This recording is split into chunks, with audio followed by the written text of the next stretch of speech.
clients as well. Principle 3 is a recognition that even if the whole industry does embed this agenda in its core business, it's not going to be enough. You need to work with governments and regulators and civil society on this agenda to drive collective action. And principle 4 is really the principle of accountability and transparency. We didn't want to create a statement of good intentions. We want companies who adopt these principles to publicly disclose how they are implementing these principles annually and publicly. So what happened? We got the Secretary General to endorse these principles.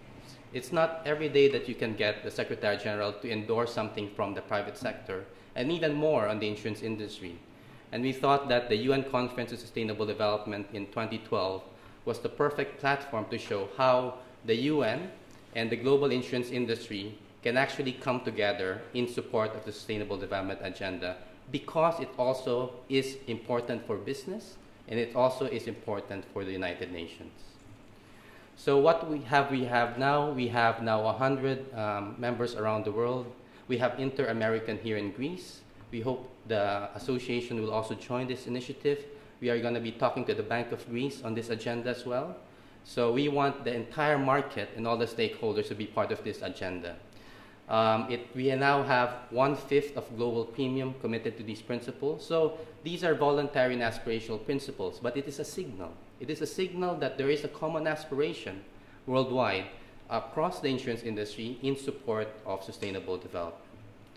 So you can look at the principles in two ways. One is a set of principles that's adopted. So if you look at mainstream sustainability indices like the Dow Jones Sustainability Index, they have already incorporated the principles into their index, or the FTSE for Good in the UK.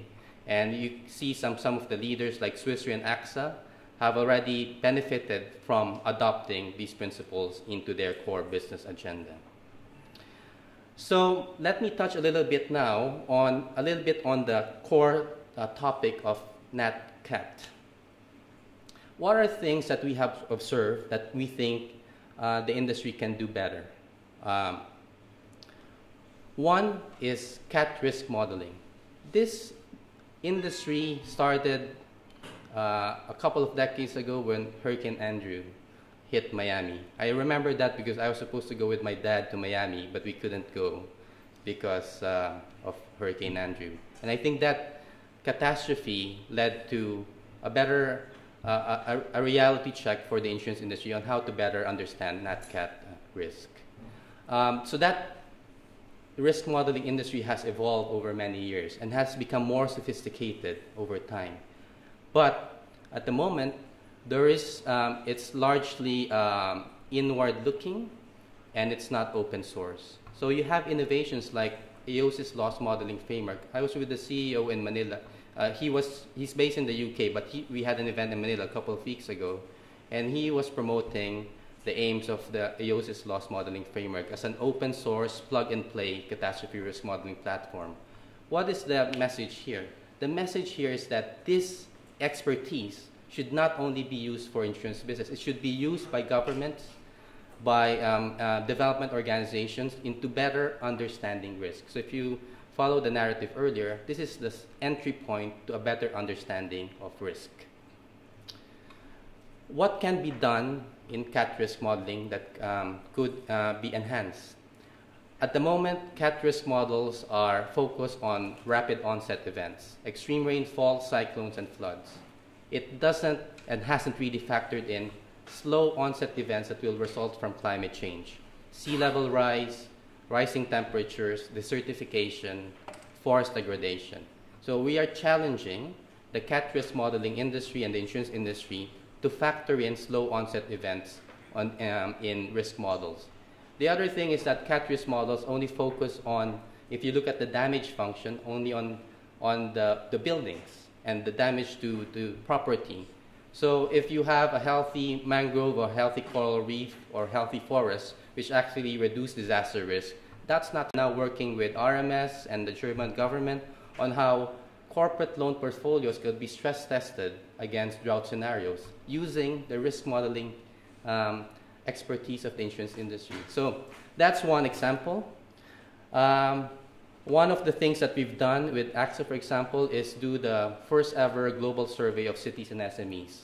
Long and short of it is that we have cities and SMEs around the world are largely underprepared in terms of the agenda of climate risk. And they're looking at the insurance industry.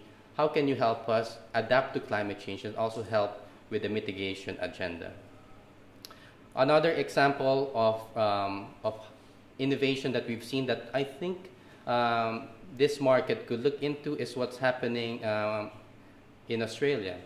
In Australia, the largest market insurer is IAG, Insurance Australia Group.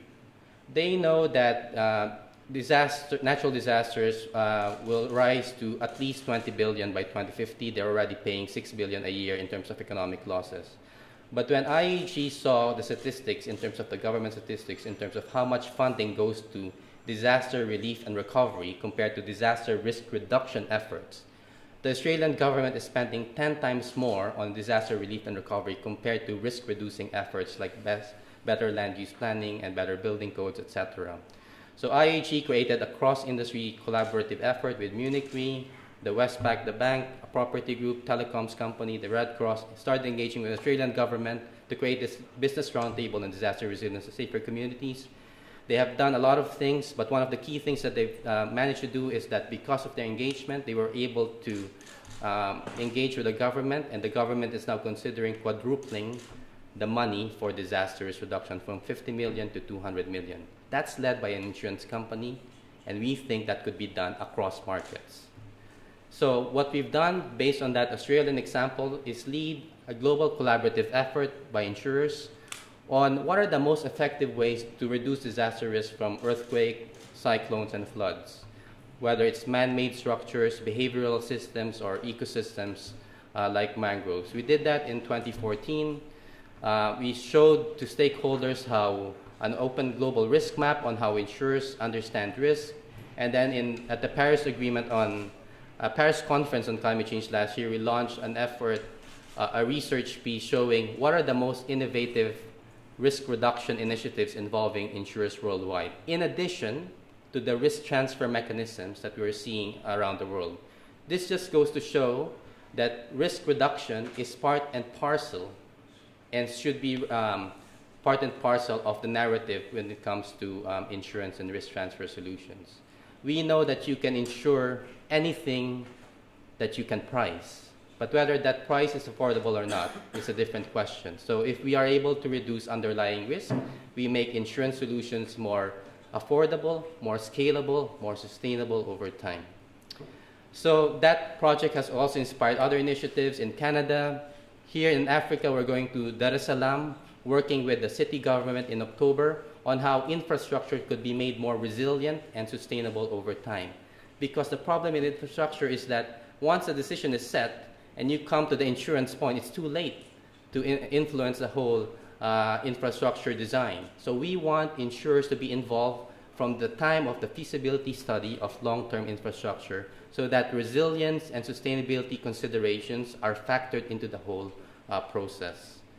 So risk transfer, one of the things that have been championed by the Principles for Stable Insurance is the fact that global leaders like Swiss Re are using their sustainability risk framework, looking at sensitive business sectors like dams, forestry, mining, and looking whether these transactions, both on insurance and investment, are actually leading to environmental degradation, pollution, forced relocation of local communities. So for Swiss Re, this framework has been their concrete manifestation of implementing Principle 1 on risk management and underwriting. And I'm very happy that we have a Swiss Re colleague here, because if you go to Africa or Brazil, if you talk to the underwriter there, they know about this framework. They are implementing this framework across the world.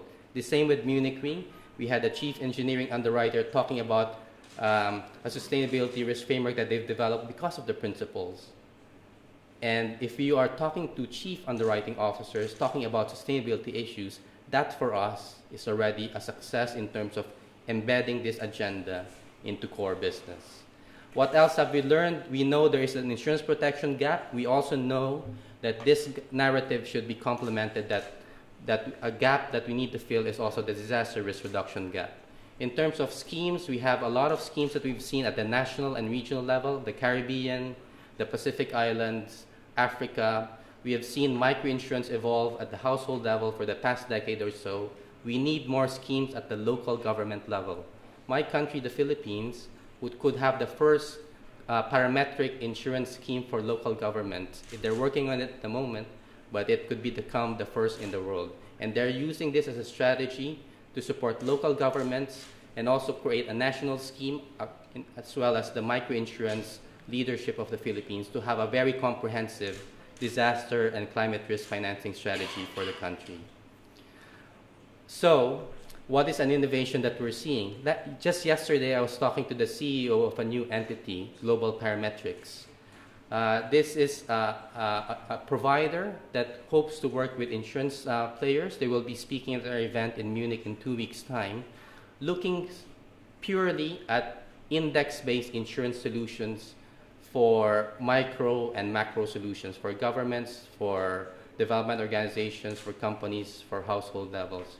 The capital would come from third parties, could be from investors, could be from public finance. It's a very new, innovative approach to see how index-based insurance could be deployed worldwide. So it could also involve investors who are investing in insurance-linked securities like cat bonds. That's an innovation that we're seeing right now to promote more risk transfer around the world, especially for NatCat. Investment. AXA last year was the first mainstream financial institution, not just the first insurer to divest from coal. They believe that that is part of the sustainability agenda. It's not only divesting, they tripled their investments on green energy, to renewable energy. Allianz followed suit in November last year, and we now have a coalition of institutional investors, Allianz, Storebrand, pension funds, decarbonizing their investment portfolios. For me, that is the ultimate form of disaster risk reduction. You are addressing root causes of climate change by reducing greenhouse gas emissions, not just absorbing climate impacts. So this is something on terms of the market-wide collaboration. We hope that the Hellenic Insurance Association could take inspiration from. In Brazil, we have seen something that we haven't seen anywhere in the world. The Brazilian Insurance Confederation, your equivalent there in Brazil, adopted the principles for sustainable insurance. 12 companies in Brazil adopted the principles. The insurance regulator adopted the principles as well. So across the market, there is a common understanding on sustainability and the whole sustainable development agenda. What did they do? They created a 3-year sustainability strategy.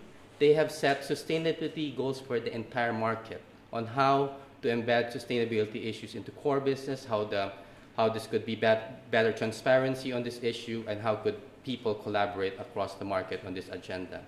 When I went there last April, they did something more. They said they have developed a balanced scorecard assessing their performance with their sustainability strategy. What does this mean? This means that the Brazilian insurance market is starting to measure their performance as a market. So they are writing their own sustainability story. They are writing their own journey. And it's not, so I told them, like, I don't need to be here. You're doing your thing. So we're just here to promote what we're seeing globally, but the whole industry in Brazil has come together on this agenda. So only in Brazil that we've seen this. We hope other markets can follow suit. What else should you be mindful for? Financial policy and regulation is also getting at this agenda. So the UN environment, the UN environment is the environmental arm of the UN, and that is where the initiative is part of.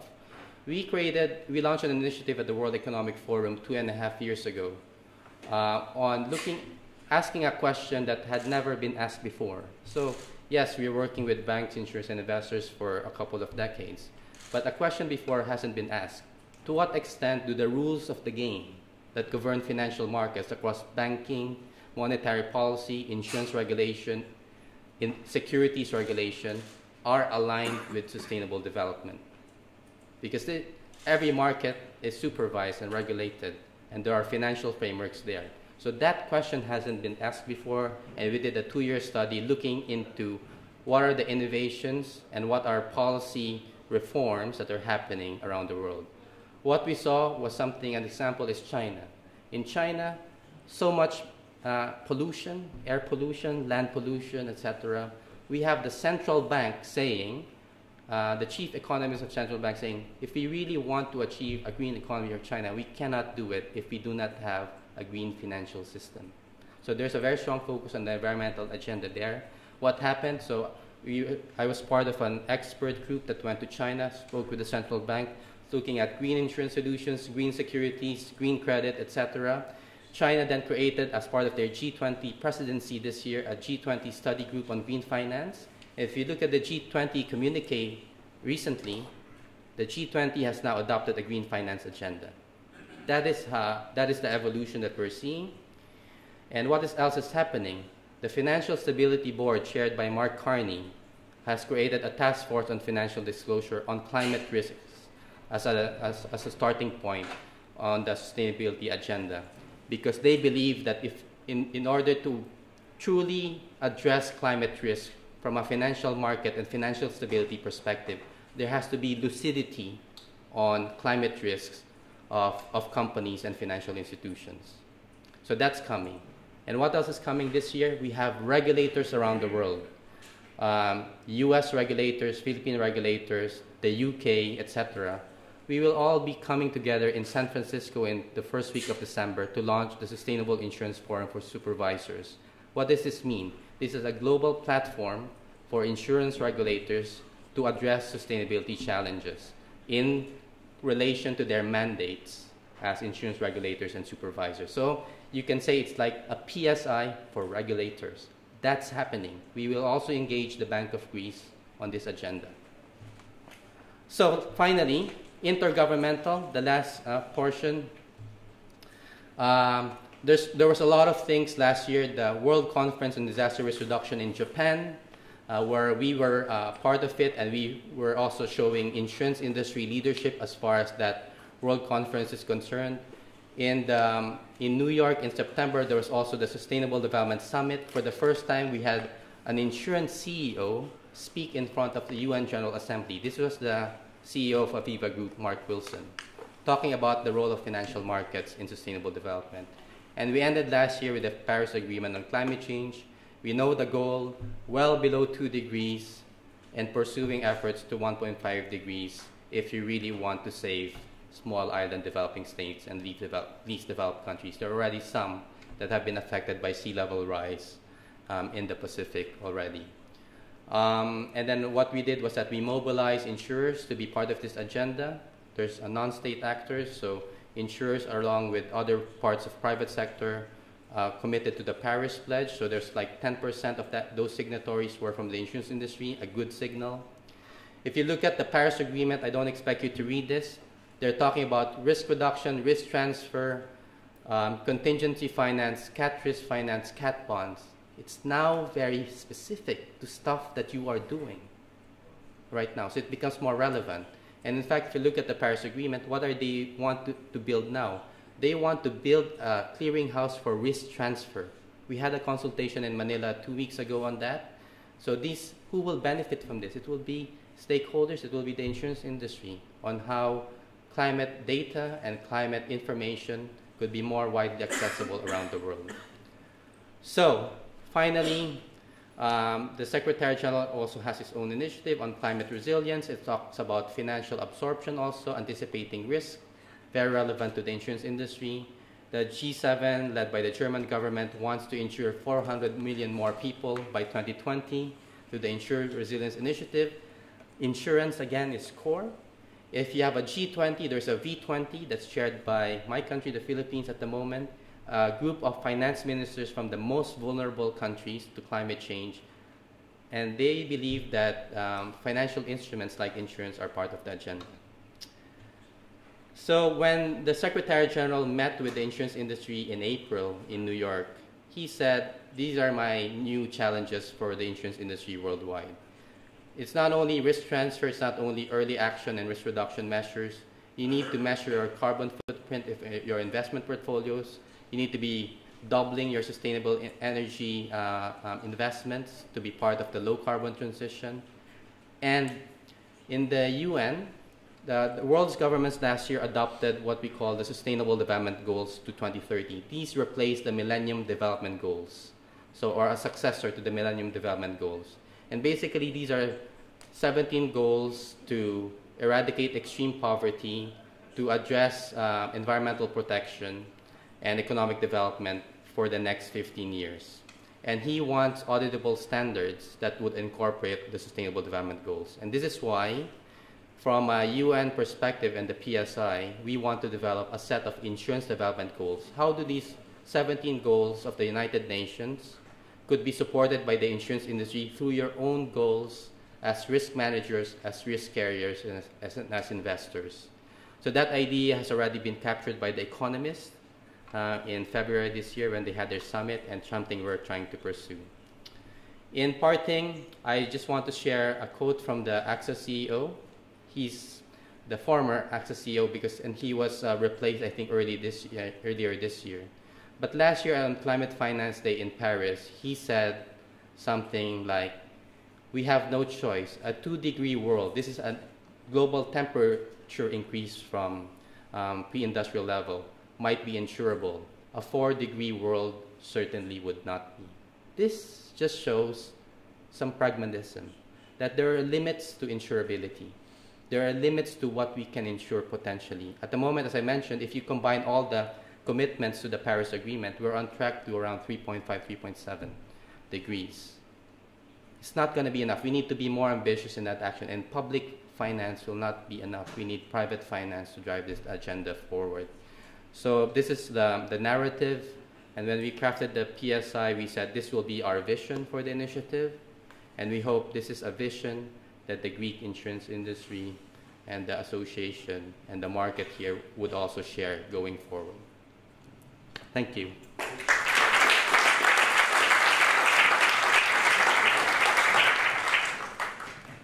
Well, eye-opening, eh? And now we are aware, and of course we have the responsibility now. So, let's go further and let's address the subject of the future of natural catastrophe insurance schemes. And I will invite our colleague Pavel Huerta to talk about that. Pavel is a Mexican national working from Switzerland worldwide.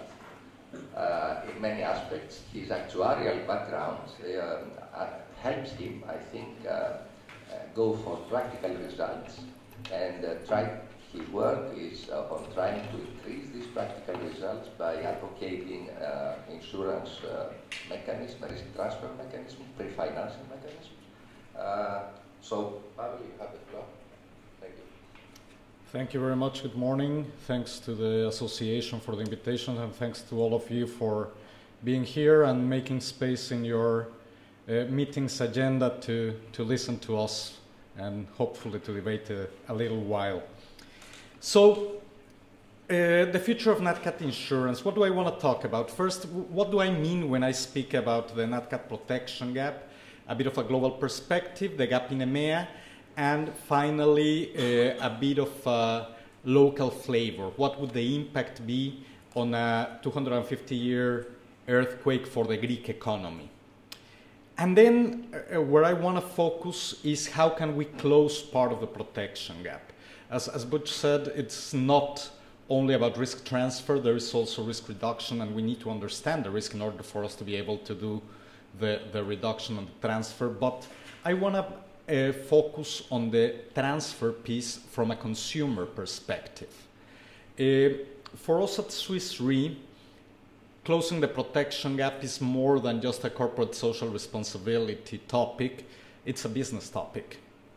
We believe that there is a large business potential for the industry, and it's a large business potential where we also can have a societal impact, so it's the perfect match. So let's start with what is the NatCat protection gap. In very simple terms, it's the difference between economic and insured losses. That's it. Total economic NatCat losses Here what you can see are the losses over the past years from 1970 to 2015. And here you have the, I don't know whether this says anything to you, but it should say total economic losses, moving average. I hope it says moving average, 10-year moving average. And what you can see is that from 1980 to 2015, the average has multiplied by 8. These are just the total economic losses. Now, when we look at it from an insured perspective, the insured piece is the blue one, and the gray one is the uninsured piece. So here you have again the 10-year moving average of the insured losses and the economic losses. As you can see, this gap has been increasing steadily over the past years. In the last 10 years alone, 70% of the total economic losses, or 1.3 trillion, were uninsured. That's a lot. The gap in EMEA. The previous two slides were actual experienced losses. This is from a modeled perspective. And what we have here are some of the EMEA markets. On the left-hand side, you have the annual expected insured loss. On the right-hand side, you have the annual expected uninsured loss. Red, you have earthquake. Blue, you have flood. Green, you have wind. The Italian gap is almost $5 billion. Greece is not far.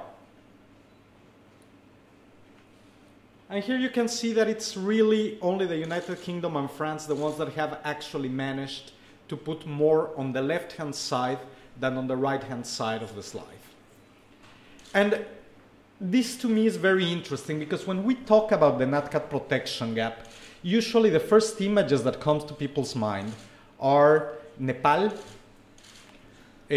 or Haiti or any other undeveloped market, developing economies. And the Nat Cat protection gap is not really only a problem of the undeveloped economies. 80% of the modeled Nat Cat protection gap lies between the US, Japan, and China. The fourth largest Nat Cat protection gap in the world is Italy.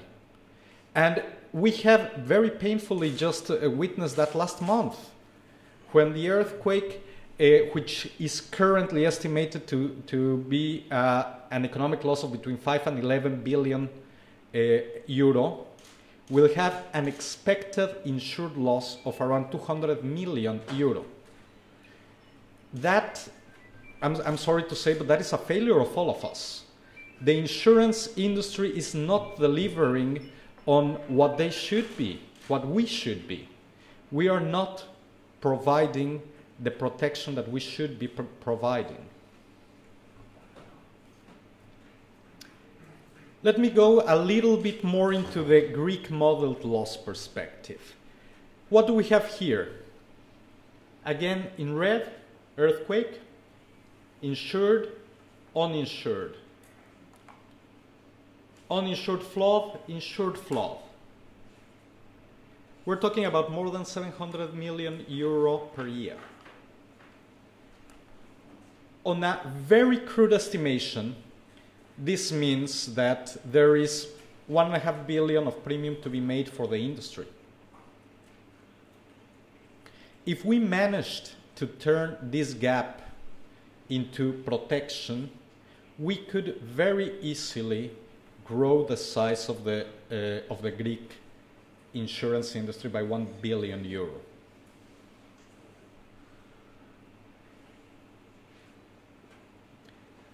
(92.6% is the protection gap here.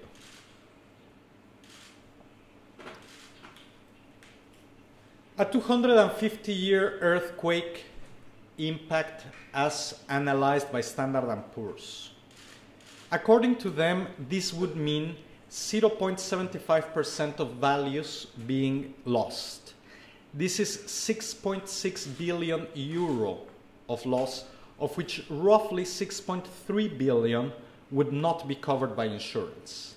This is 6.3 billion euro that would go on all of the Greek people's backs. Because in the end, this has to be taken care of by someone. And this means that it will fall on the government, and this means that it will become even higher taxation, and this means that every one of you is going to be paying for it. And these figures only consider the direct impact of the quake. It doesn't take into consideration lost productivity. It doesn't take into consideration any secondary effects. It's really just the direct impact of the claim, of the event. Standard & Poor's reckons that this would mean a 0.25 notch decrease on the Greek rating. They also model the deviation from the baseline in percentage 5 years after the disaster hits.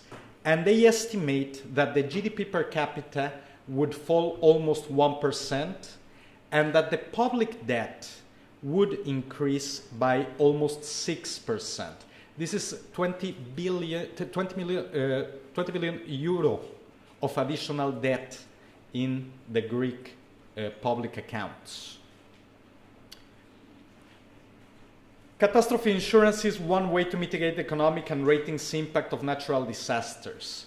And we have seen that in cases where there is significant insurance penetration, the economic development continues going up, and it actually gets a small acceleration after a big cat event.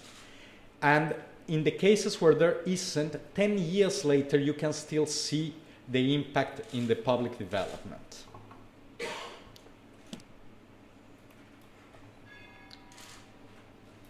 You have seen another version of this slide earlier, so I won't spend too much time on this. But the protection gap sits everywhere, from livelihood assistance to uninsured private assets, foregone revenue, emergency response cost, and public physical assets. And this means that the gap sits at different levels with the governments, with business owners, homeowners, farmers, and individuals. And therefore, the solutions need to be different. There are macro solutions, like, for example, Fonden in Mexico. There are pools and traditional products like TCIP and the cat covers that each of you sells, and microinsurance. Now, I want to focus on the consumer side of it. I won't put you on the spot here. I have done this exercise before in other insurance spaces, and I have asked who has a property and who has earthquake insurance. And you would be surprised at the percentage of people in the insurance industry who actually don't have earthquake insurance for their own property. I won't ask the question now. You feel free to comment later during coffee or on the ride back. But I can tell you my own personal experience. I own some property in Mexico City, and I have a couple of apartments in a newish building. And the building is new because the plot of land where it sits had a building before the 1985 earthquake. And the building actually fell. So that gave us the opportunity to build a new building. I would argue that my neighbors are not unaware of the risk. It is actually one neighborhood that was very significantly affected during the 85 earthquake. I would argue that my neighbors can afford insurance. We spend a lot of time discussing the uniform of the security guards, so I'm pretty sure that they can afford insurance. And nevertheless, I haven't been able to convince the co-op to buy earthquake insurance. As simple as that. So I am part of the gap. And I want to look at it now from the consumer perspective. We have found that there are 6 key factors that influence insurance penetration. And these 6 key factors play a different role in different parts of the world and for different perils. But in the end, these are the 6 factors that we believe are the ones that are key to addressing the protection gap. Share of buyers that are sufficiently risk aware.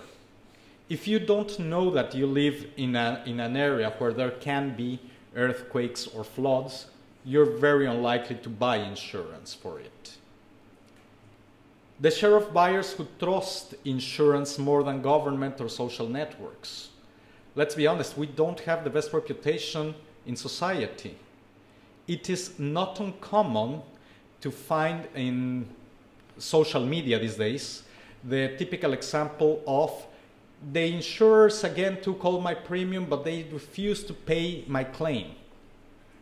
And oftentimes it's with very good reasons. But the perception from the public is insurance is not delivering on its value very often. So we need to change that, and we need to make people trust insurance companies that we will deliver. And governments. The governmental support that comes after events is one of the most significant factors for lack of insurance penetration. And let's be very pragmatic about it. Why would you pay for something that you can get for free? If you know that when the claim happens, you lose your house, and the government is going to come and buy you a new one, what's your incentive to buy earthquake insurance and to pay for your yearly premium? Share of buyers who know about and understand available insurance products. I am an actuary. I have been working in the insurance industry for 15 years. I've been a cat underwriter for 13 years now, and I still don't understand very well my homeowner's policy. Let's be honest, it's very difficult to know where everything is covered and exactly what is the scope of this exclusion, etc., etc. And I am a professional of the insurance industry. What can I expect from the butcher down the corner? Share of buyers who believe that the product adequately covers their protection need.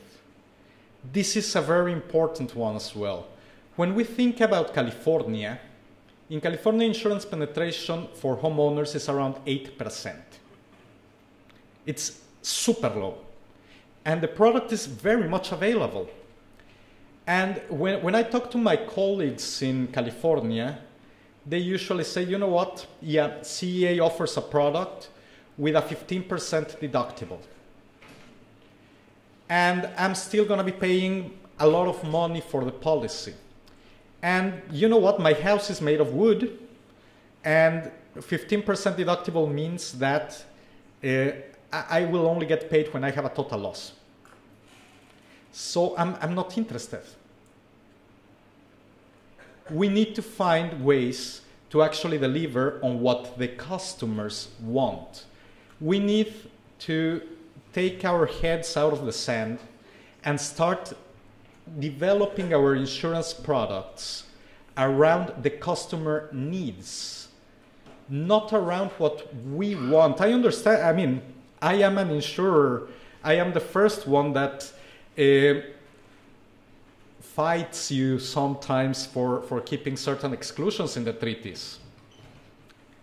I am the first one that argues that we need to understand risk and that we need to be able to model risk in order for us to be able to price it and therefore insure it. But the customer out there doesn't really care whether I can model flash floods or not.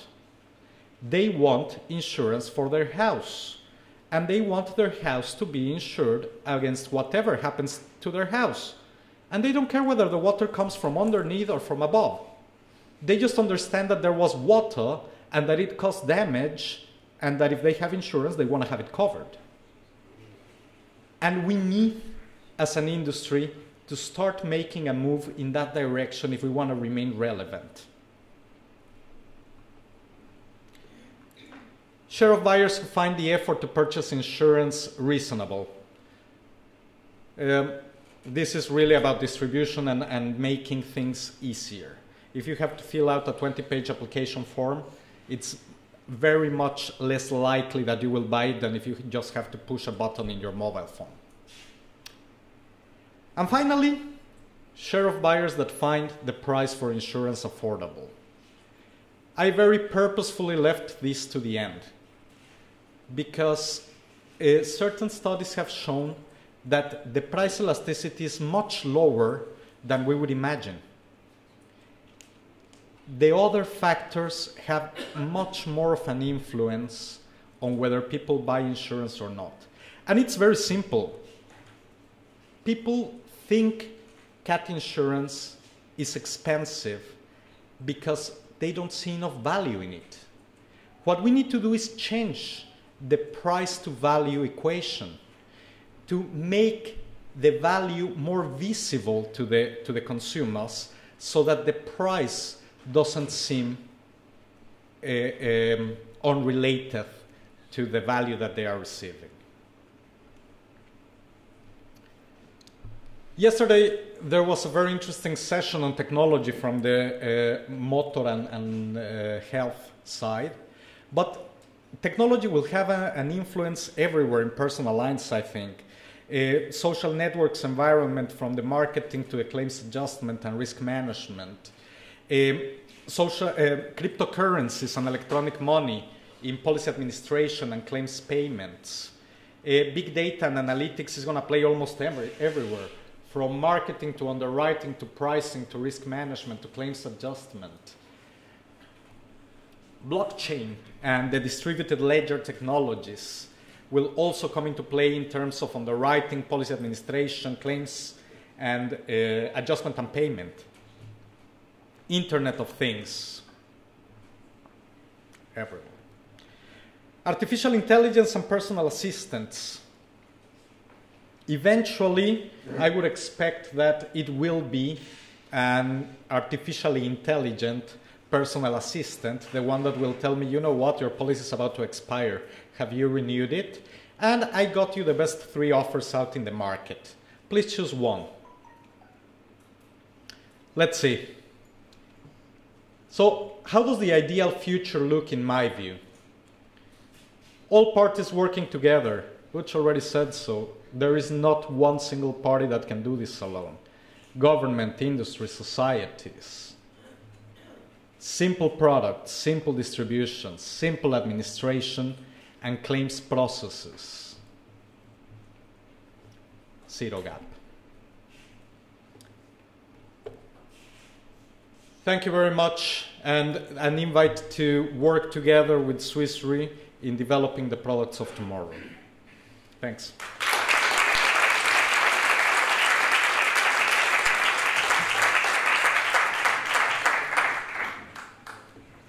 So, you see that this paradigm of how we have been doing our business is rapidly changing, and we have to catch up.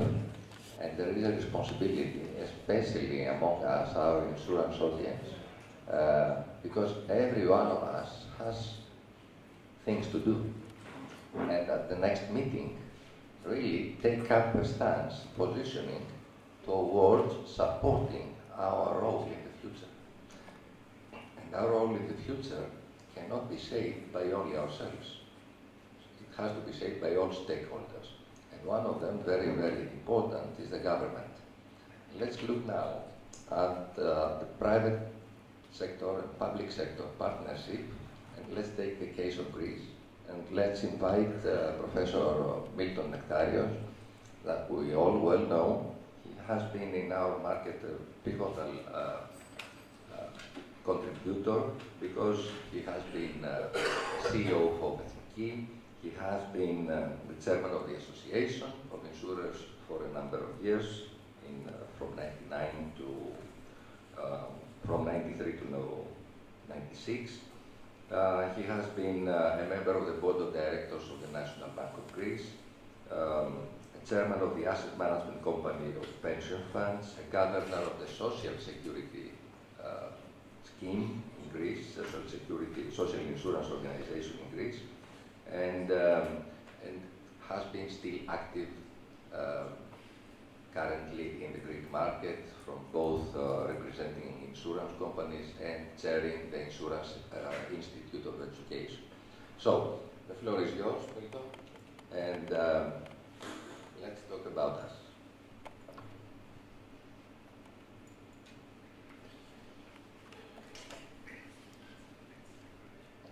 I would like to thank very much the association for the invitation to this very interesting conference.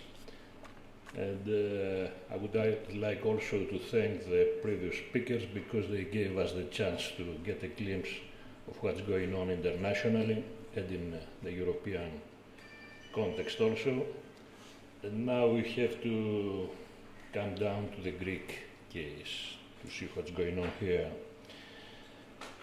From what we heard, we realized that there is a serious assurance gap everywhere, not only in Greece, as a matter of fact.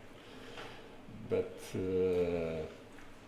and we realized that even last month with what happened in Italy.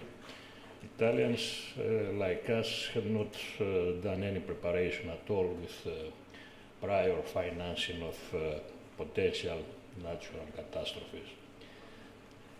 Of course, in our neighborhood, almost all Balkan countries plus Turkey have built in time appropriate natural catastrophe insurance schemes, and we are the only ones that have not done that. We should also keep a careful eye on what Pavlo said about the prerequisites for persuading governments and people to support the establishment of an insurance scheme for natural catastrophes. Things are not simple. Things are very difficult for simple citizens to realize the importance of this cover, and not only for simple citizens, even governments, even ministers, even prime ministers cannot realize the importance of this cover. And in all cases, the important thing is that you have to set up some type of public-private partnership. This is the essence of the whole argument. We have discussed in other occasions various types of public-private partnerships in developing various sectors in Greece, as far as insurance is concerned. We have talked about agricultural insurance. We know that the state has prepared an adequate public-private background for the cooperation of the two sides since 2010, and it's the responsibility of the insurance market that has not prepared the implementation studies for the realization of this project. Second example, we have introduced a very specific proposal for the public-private partnership in the pensions area, and we are going to quantify this proposal in early December.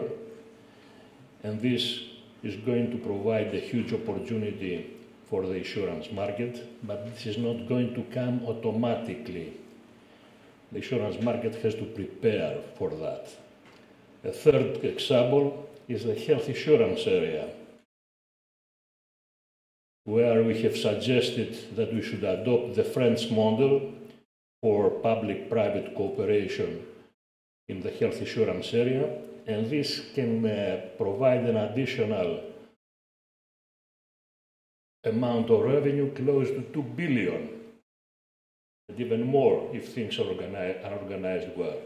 Probably we'll have the chance to discuss this issue with the next government whenever this comes.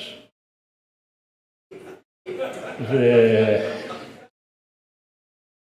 next issue is today's issue, that is public-private partnerships in natural catastrophes and more specifically insurance. But I would like to talk about, although I'm going to refer today about earthquakes, basically we should talk about natural disasters because it's very important what Pavel said. People do not care about the specific type of catastrophe, what we call specific peril here.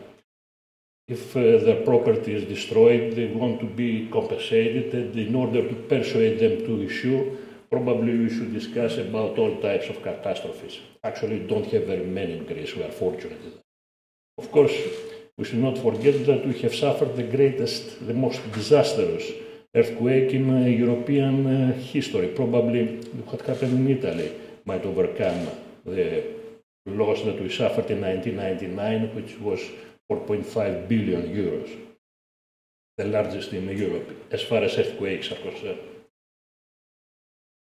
So the issue here is, let me tell you the basic sections of this presentation, which will be the objectives of the PPP schemes, the equalization reserve. Then I will give you the numbers concerning natural catastrophes. We'll examine the basic alternatives, premium pool and loss pool, and then we'll derive some lessons for Greece. The basic idea here is pre-financing, because some politicians, they said exactly that. Why should we insure when we have the possibility to increase taxes or to attract or to borrow? It's an argument. The problem is that probably the cost will be higher. That is, as you know, in our business, what matters in order to make decisions is the spread of each option that you use. And the spread probably of the option to go to taxpayers or to go to the national markets to borrow in case of a disaster will be much higher in comparison to the spread of the cost of insurance. So this is what we have to prove to the decision makers, to the politicians, that it's less costly for society to pre-finance this type of risks, with the way that we are going to discuss here. The next argument is that governments never have money available for this kind of disasters. That is, in 1999, the Greek economy was in a pretty good shape. But it was not easy even at this time to find 4.5 billion euros to finance the disaster that we had in Western Athens. Actually, less than 1 billion was paid then by the government, and the rest were borne by the individuals and the public infrastructure.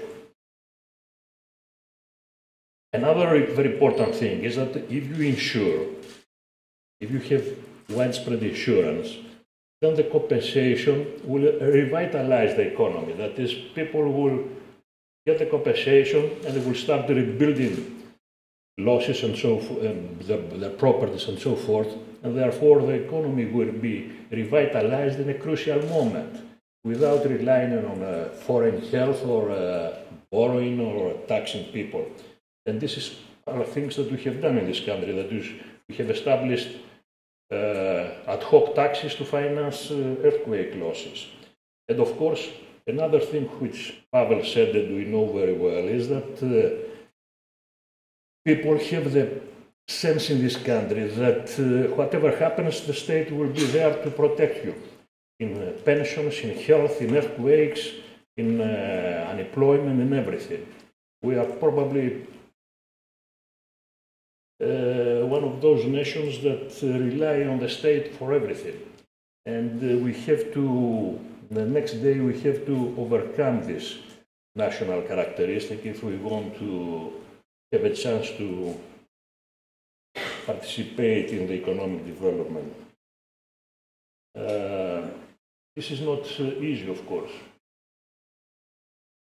The public sector, therefore, in this public-private partnership, has to realize that there are modern approaches in say in solving problems. We cannot always rely on these old ways that we have in Greece in order to satisfy our clients.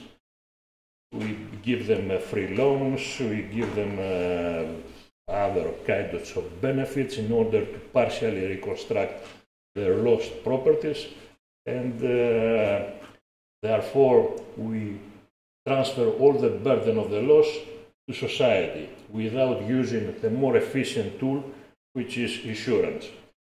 And of course, here by doing that, we neglect the capacity of the private sector to absorb more or less all the losses in many cases, depending on how you have set up the insurance system. Also, you do not exploit the possibility of the insurance markets to diversify losses geographically and in time. Geographically means reinsurance, and in time means cat bonds. Private insurance markets have those important tools in order to finance losses that are not available to the public sector because they cannot participate in such schemes, or at least not until recently. And also, if you impose by statutory requirements the compulsory coverage of the population, you increase the insurance penetration, and this is also another beneficial side effect of the insurance coverage of the population.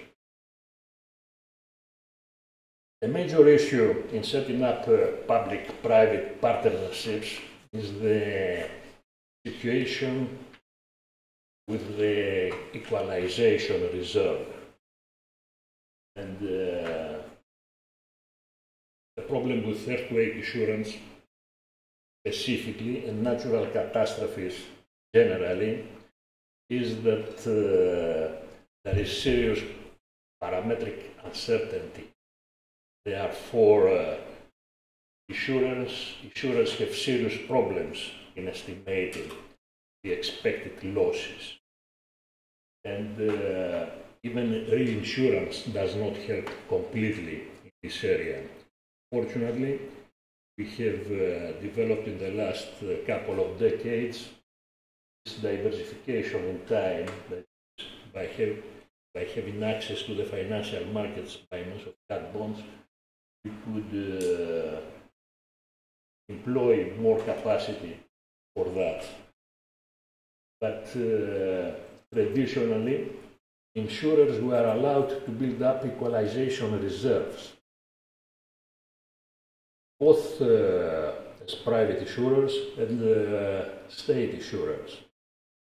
For example, Japan and France are allowing, even today, their private insurance companies that participate in NatCat insurance schemes to build up equalization reserves. In France, they have to release them after a decade and they are taxed. Japan, there are not such restrictions, and of course, equalization reserves are allowed naturally to state schemes, like in Turkey, Spain, Romania. Spain has a huge equalization, has built a huge equalization reserve in the last 50 years. So the question here is, although it's obvious that there is a benefit for the policyholders as far as the equalization reserve is concerned, what happens with the other stakeholders, that is shareholders or taxpayers? Here is the area where the regulators are getting involved. That is, Solvency II does not allow anymore build-up of equalization reserves. And the basic argument here is that the shareholders do not like managers to keep so much cash in their hands. Sounds simple, but it's one of the basic reasons. The second is that the tax authorities also do not like insurance companies to build up untaxed reserves for long time, for such a long time. And therefore, we have the conflicting interests of regulators that they try to protect the policyholders. At the same time, we have The goal of the accountants and the international accounting principles that they try to bring more transparency in the valuation of insurance companies by using this mark-to-market model valuation of reserves, and therefore it's not permissible anymore to use equalization reserves.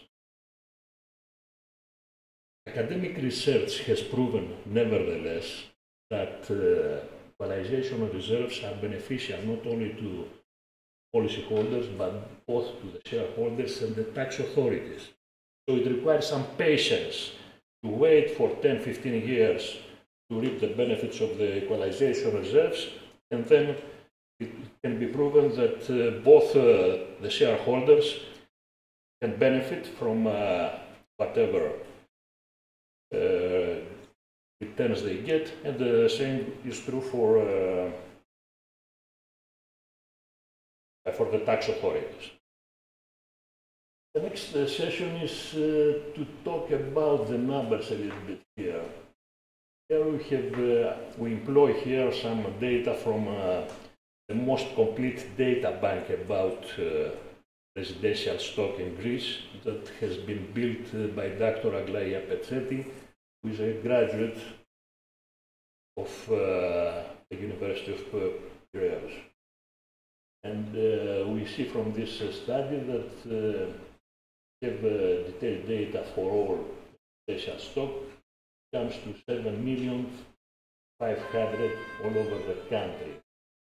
And the valuation depends now on the reconstruction cost, could be between 700 and 900 billion euros.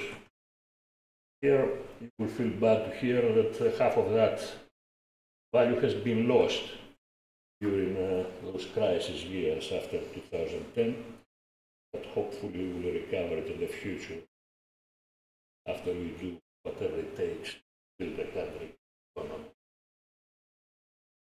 Here is a map of the spread of the diversification of residential homes around the country. See that Athens, Macedonia, is the area where most of the homes are built. And as far as the insurance coverage is concerned, only 982,000 homes are insured, a penetration of 13%, and the lowest is in Evia, Thessalia, and Heraklion, Crete, and the highest penetration is in Hellas, Patras, and Dodekanis. Another important characteristic that we derive from this data bank is that the households built before 9 represent 21% of the stock, and only 7% of them are insured.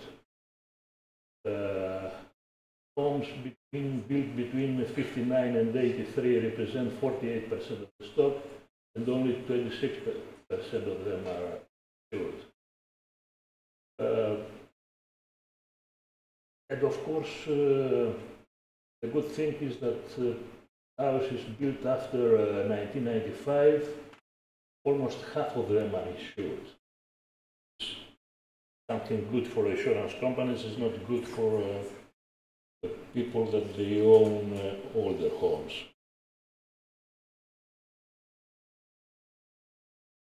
The construction type, fortunately, in this country is reinforced concrete, 70%, and this explains the strong resistance of buildings to the minor earthquake that we had after 9. Probably they will be able to withstand also a major earthquake, because most of the new buildings have been built to the new regulations, which are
told that when we did this exercise back in 1987, probably Kostas Vertopoulos probably paid it then and think that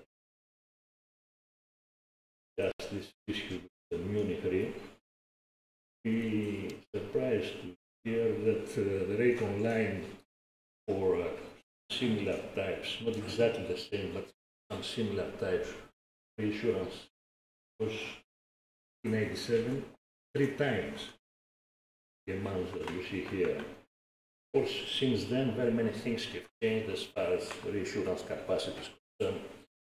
We have now got bonds that have increased the international capacity, but in mind the difference.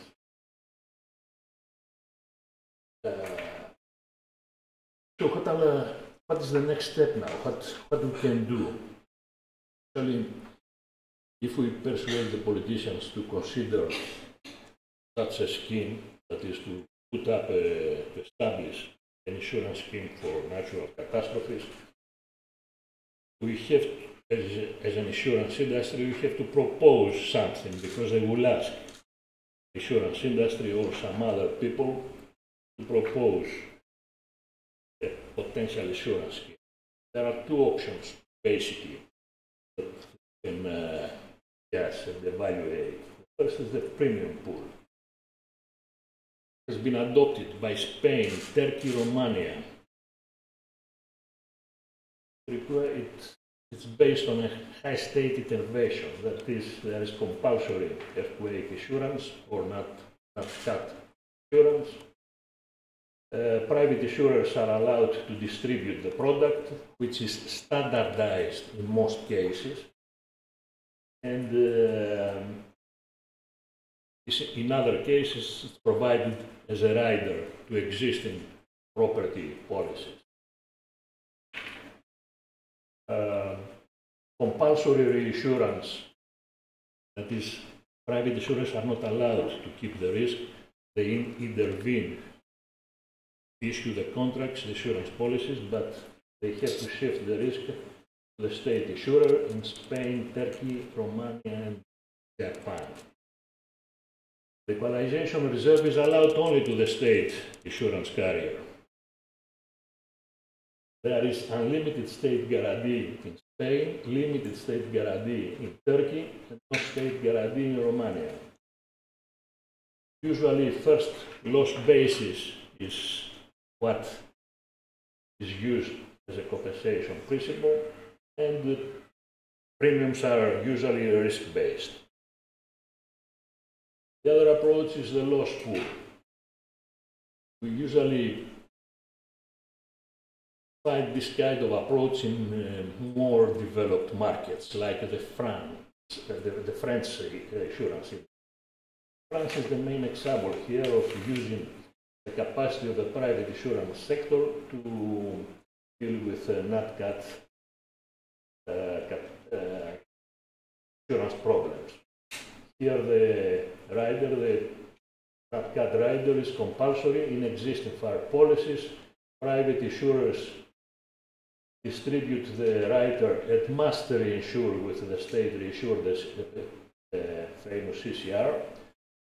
Now on the basis of a 50-50 quota share.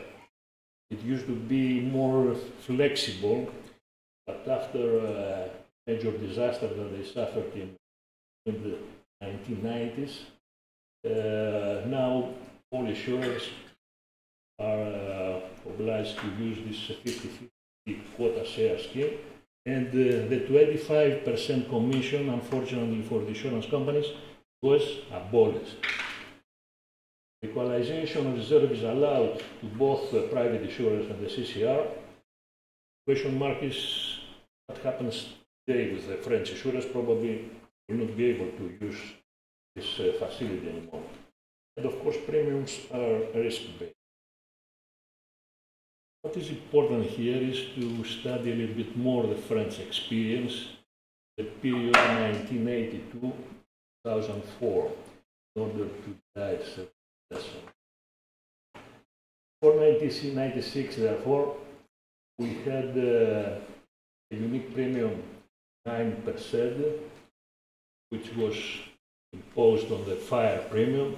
Before that it was 5%, but it went up to 9%. And then in the past, before 1996, reinsurance to CCR was not compulsory, but the carrot here was that there was unlimited guarantee of the state for all losses exceeding the insurance and reinsurance capacity. So insurance companies had the motive to, and the incentive, participate in the CCR reinsurance facilities. And of course, CCR is a very important insurance organization. The retention is important. Look here. The retention increased from 70% in 1983 to 60% in the mid-1990s, when the major disaster happened. The equalization reserve of CCR increased from 200 million to 300 million in 1996, and at this mid-1990s reached a maximum value of $500 million. Then they had a major disaster, and all the reserves were exhausted, and the government, France, had to contribute with €500 million. And of course, things changed after that. They established, they abolished the 25% reinsurance commission, they established a compulsory 50-50 quota share, and increased also the premium by 30% to 12%.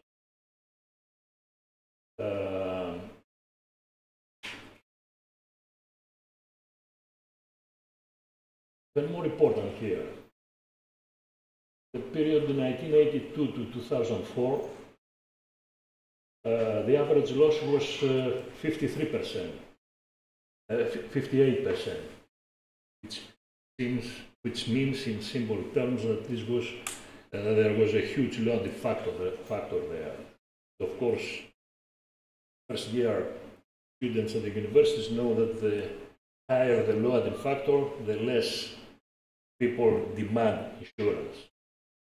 The Greek insurance market should remember the principle when they price risks, fire. The accumulated profits in the period 1982-2004 were 7.2 billion euros that were distributed annually to the shareholders, and there was no accumulation of equalization reserve. And the only major loss that happens in this 20-year period had to be financed with $500 million extra funding from the French government. And this cost, and of course, if there was an equalization reserve, this is research made by two French universities. And they concluded that if they had built an equalization reserve since the 1990s, then there would not be any need for government financing or for increase in the premium. So let's keep these findings in mind when we come to Greece. Greece is the most exposed country in the European Union as far as the earthquake risk is concerned, and has suffered the largest earthquake loss in the European Union in 1999, 4.5 billion euros. It is the only country, as I said earlier, in the region that does not have such an insurance scheme. What is suggested here is that the public-private partnership should be built on the premium pool principle. The state insurer to design and price the earthquake policy, which may be distributed by the private insurers, and of course there should be distribution but by all available channels. And the compensation, of course, should be on a first loss basis. Another suggestion is that because we have in this country a very bad experience with state organizations, we should follow the principle of our neighbors, Turks, who decided to assign the management of the Turkish Nat Cat catastrophe company, organization, to the private insurer. That is, every 5 years there is a tender, and the private insurer runs the state insurance scheme. This is a very good idea for Greeks also, in order to avoid the political involvement that is very common in this country and usually destroys all the public organizations sooner or later. And the hope is that by adopting the model that is operation in Spain, Turkey, or Romania, we might be able to create a market that could go up to 300 or 400 million euros sooner or later, assuming a penetration something close to 40 or 50%, because you should not think that it's possible to go any higher. So this is another area where a public-private partnership could lead to an important development of the local insurance market. And I thank you very much for your patience.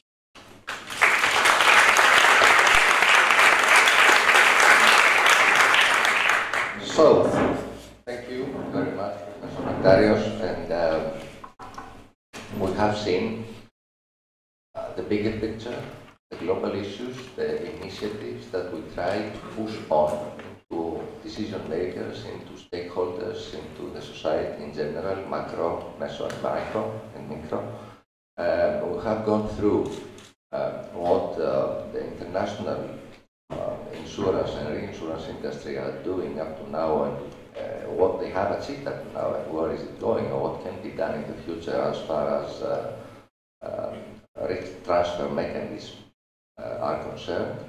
And then we looked some individual cases, individual scenarios that could be more relevant to our neighborhood here, to our country. It's a fact that we are in ground zero for many years now, as far as Greece is concerned in our market, in terms of refinancing the risk, the inherent natural catastrophe potential that we have in our country. But this could be an advantage at the same time, because we can start taking into account at the same time all these newer principles that the guys, that people who have head started doing something about pre-financing natural catastrophes risk have not taken into account at that time. So we might take that advantage, but we have to do something actively. Every stakeholder, every player in the market, and we have to jointly work again towards that. So I think that we are all ready to accept any questions and to answer to any questions that each or all of you might have, and I eagerly invite you to speak up, and we are looking forward to going deeper or wherever you might want to go. So, any questions to any of our speakers or any? Yes, sir. Well, thank you very much all. It was extremely interesting, and thank you for that. I would like to ask Butch, if you said you would be interacting with the Bank of Greece as the regulator. Do you also plan to talk to the Greek government and also explain the different private-public partnership schemes that have worked or can work, and the importance of doing something for financing the risk? And maybe to Milton, do we plan to reopen again this topic? Because, as you have said, there have been many attempts and many schemes designed for many, many years, but is it something we should be doing immediately in the near future to reopen this discussion? Thank you.